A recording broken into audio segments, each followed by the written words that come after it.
இப்போ நீங்கள் பரவலாக எங்கே பார்த்தாலும் நிறைய பொய் பிரச்சாரம் நடந்துட்டுருக்கு, நிறைய நடக்குது.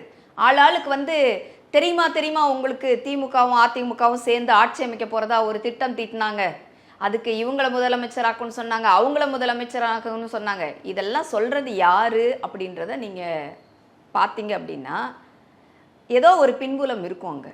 அதனால இந்த மாதிரி அவங்கவுங்க வீட்டில் இருக்கிறவங்களையே மாற்றுவதற்காக ஏதாவது பொய்யும் புரட்டையும் இவங்க சொல்கிறாங்க. அந்த மாதிரி தான் இவங்கெல்லாம் சொல்லிட்டு இவங்க போகிறதுக்கான வாய்ப்பு இருக்குமே தவிர வேற ஒன்றும் இருக்காது. இன்னொன்று, குறிப்பாக எடப்பாடி பழனிசாமி என்ற ஒரு நபரை மட்டும் தொடர்ந்து துன்புறுத்தி கொண்டே இருக்கிறாங்க.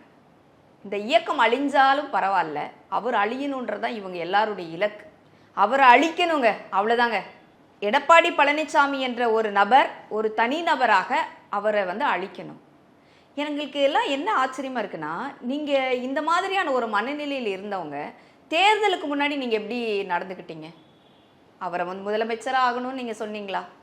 எல்லாரும் சீட்டு வாங்கிக்கிட்டீங்கல்ல, நீங்கள் மட்டும் ஜெயிச்சிருக்கீங்கல்ல உங்கள் தொகுதியில், ஏன் உங்கள் மாவட்டத்தில் இருக்கிற மற்றவங்கெல்லாம் ஜெயிக்கலை?